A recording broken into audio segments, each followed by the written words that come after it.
Ачлаадын Цэнгэл сайхан гэдэг Монголын соёлын өвийн уран хатгамлын чиглэлээр 30 гаруй жил ажиллаж байгаа юм хүн байна. Уг нь бол өөрөө би эмч мэрэгчлээ хүн. Тэгээд яг төрийн захиргааны байгууллага, төрийн бус байгууллага гэдэг ингээд ийм олон байгууллагуудаар ажиллаж байгаа. Одоо ихэнхдээ энэ одоо Монгол соёлын өв зүй уран хатгамал, зэгт наамал, загсан руу хатгамал, зоос чирээний сүлжмэл гэдэг ингээд Монголын энэ бие тус соёлын өвийг сурталчлах, судлах, тэгээд дээрэс нь одоо олон түмэнд өвлүүлж уламжлуулах ийм ажил хийгээд явж байгаа юм байна. Эмч хүний гар бол бас уран гар гэж хэлж болохоор ийм зүйл байдаг юм байна. Одоо юмд хандлага талаас, хувь хүнийхээ хандлага талаас энэ хоёрт нэлийн ижил төстэй зүйлүүд бас байд юм уу да гэсэн юм одоо сэтгэлд бууж яана л да. Ягаад тэгэхээр эмч бол нөгөө совилогчаараа хийлэгдэггүй, яг эмч хүн өөрөө гардаж хийдэг олон нарийн ажилбар байдаг. Одоо жишээлбэл одоо жижиг мис ажилбар бол да.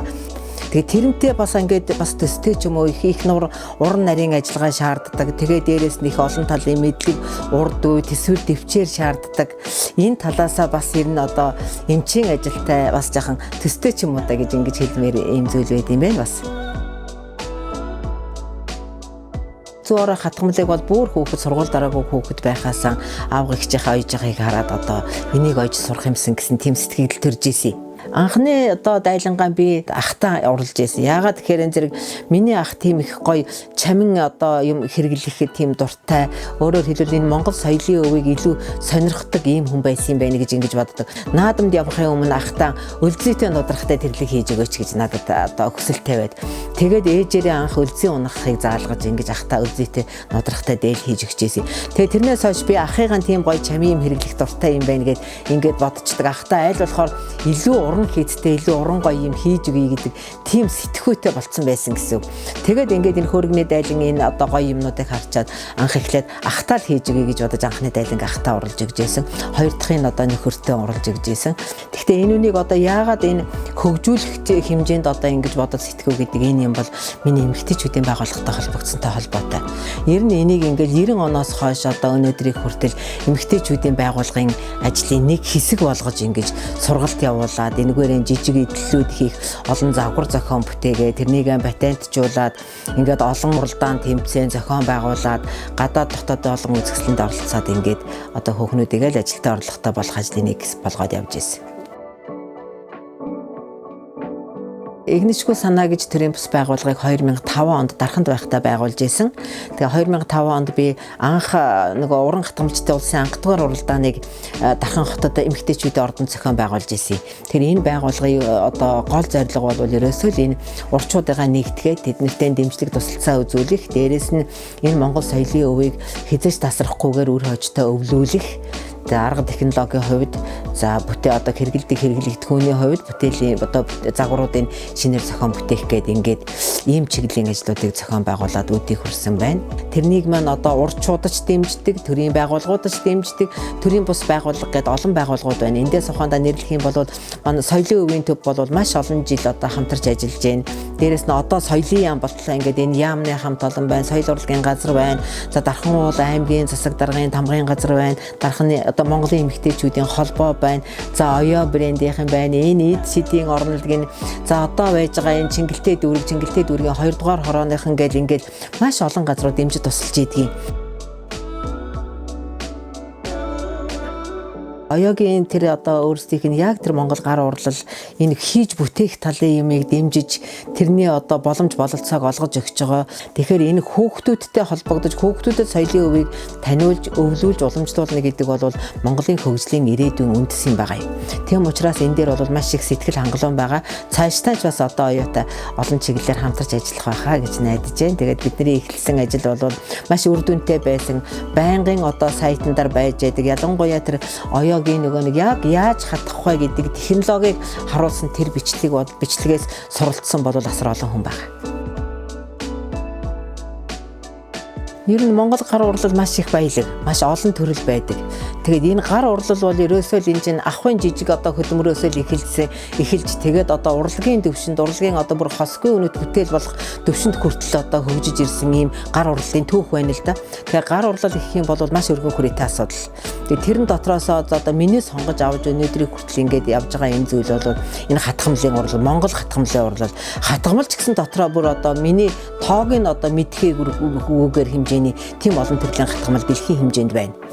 Энэ дотор Монгол яг Монгол хүний оюун ухаанаар бүтсэн уран хатгамал бол энэ зөв орон хатгамал, загсан нуруу хатгамал гэдэг ингээд энийг дагаж гарч ирсэн одоо зоос ширээний сүлжмэл тэгээ бас зээгт наамлын урлал гэдэг ингээд ийм гоё орлолууд байгаа байхгүй.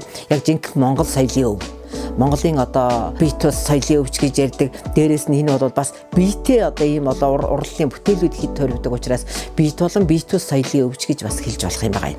Яагаад одоо энийг чухалчлах болсон гэхээр ерөөсөө энийг чи хийхийн тулд бас одоо судална. Одоо эмчхэн нөгөө өдөр тутамд уншиж судалж байдагтай ижилхэн хатгамлын урлалаар явдаг гар урлал хийдэг хүмүүс мөн адилхан түүх судрал талаасаа юу юм, ямар бэлэгдэл талаасаа юу юм гээд олон талаас нь судалж үзэж байдаг байхгүй.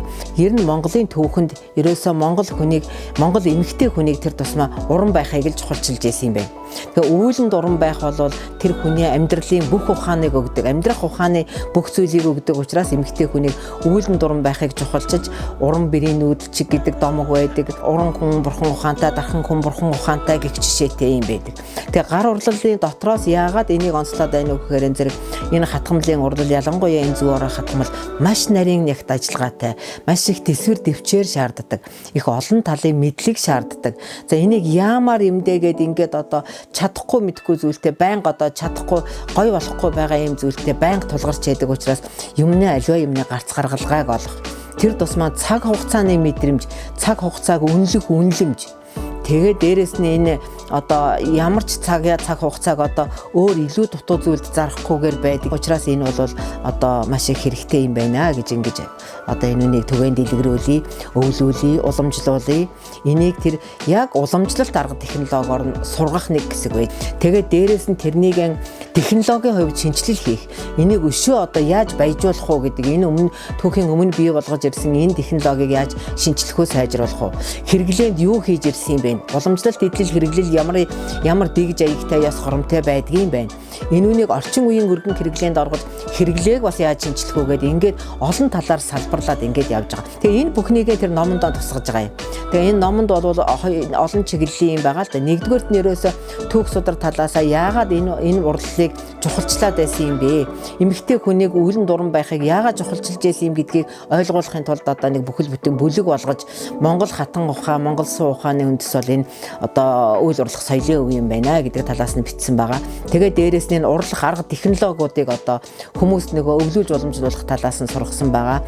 Юу хийж болох гэдэг талаар эцэст нь одоо бид нэр энэ соёлын өвийг хөгжүүлэх одоо дээш нь гаргахад юу хийж ирвэ гэдгийг бас одоо танилцуулах гэх мэтээр ингээд орж ирсэн. Хамгийн дэлгэрэнгүйгээр бичсэн энэ уран хатгамлын гайхамшиг гэдэг энэ номонд бол саяны ярьсан бүх зүйлүүдийг багтаасан. Тэгээд дээрэс нь одоо хүн ер нь уран хатгамлыг сонирхох юм бол энэ амьдралд ямар ач холбогдолтой юм, нийгмийн хөгжилд ямар ач холбогдолтой юм гэдгээс эхлүүлээд урлах технологи, тэгээд одоо юу хийж болох гэдэг. Тэгээд энд хэрэглэгддэг одоо энэ зоос ширээнээ сүлжмэл хээ угал за яаж зурж буулгахгүй, яаж одоо эсхээс завгараа гаргадаг юм ингээд хүнд хэрэгцээтэй бүх зүйлийг багтаасан байгаа гэж хэлж байна. Энэ соёлын өвийг хөгжүүлэхэд, сэргээхэд хувь нэмрээ оруулсан энэ бүх хүмүүст бүгдээрэнд нь талархаад энийг шимтэн суралцж байгаа. Энийг одоо сурах юмсан гэж одоо ирмэлзэж байгаа.